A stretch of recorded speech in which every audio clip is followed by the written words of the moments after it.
Now, before I get to the argument itself, there are a few terms that I want to make sure that we're all clear on. One is what's called conceptual necessity. Something is conceptually necessary when it is essential to an idea.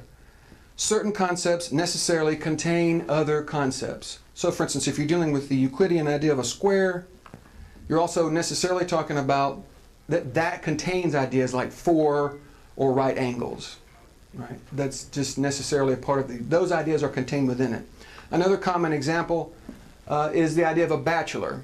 If you're talking about a bachelor, you are also necessarily talking about a male and the state of being unmarried. Those ideas are contained within the concept of being a bachelor. So along with this also is the idea of conceptual impossibility. Certain things are conceptually impossible, like a circular square or a married bachelor. And when I say impossible here, I don't mean impossible like running the 4-minute mile. People thought that was impossible at one point. I don't mean that. These things cannot be. They're impossible. They're conceptually impossible. We, search the universe as we may, we will never find a married bachelor. We might find that someone that we thought was a bachelor is in fact married, but we don't have a married bachelor at that point. We have a husband, right? So these are two very crucial terms that I want you to be familiar with.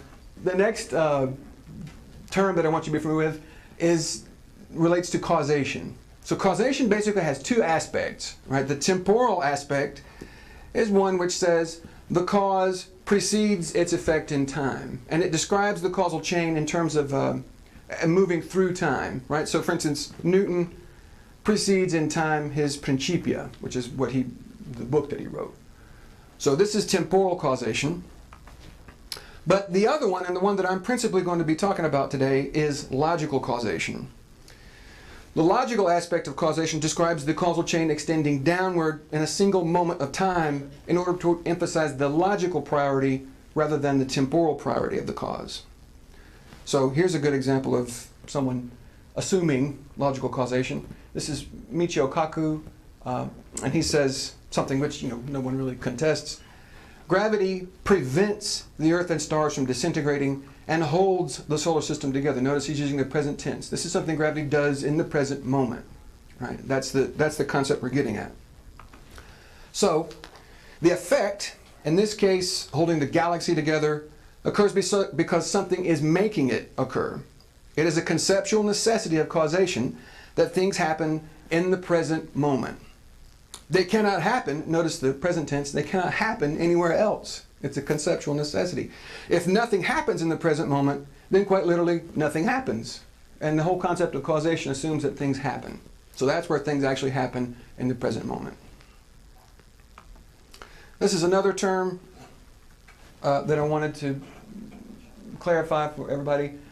The idea of an efficient cause. You may have heard of efficient causes before. An efficient cause, I'm not going to use the term efficient anymore after this. I just want you to know that's what I'm referring to. But an efficient cause is a cause that actually produces the effect. Right? And so here I have 3 agents, 3 things that are acting, that are doing something in this picture, for instance. The nail acts, the hammer acts, and the carpenter acts. They're all 3 doing something. The nail moves into the wood, but it does not cause its own actions. The hammer causes the nail's actions. What causes the hammer's actions? The carpenter causes the hammer's actions. What causes the carpenter's actions? Well, if you define the carpenter as the ultimate cause in this causal chain, then you're saying that he is causing his own actions because you're not positing the existence of another agent beyond him to account for them. Right? If you define him as the ultimate cause, you're saying basically he's causing his own actions. Right? So those are some terms that you will need to refer to as we proceed.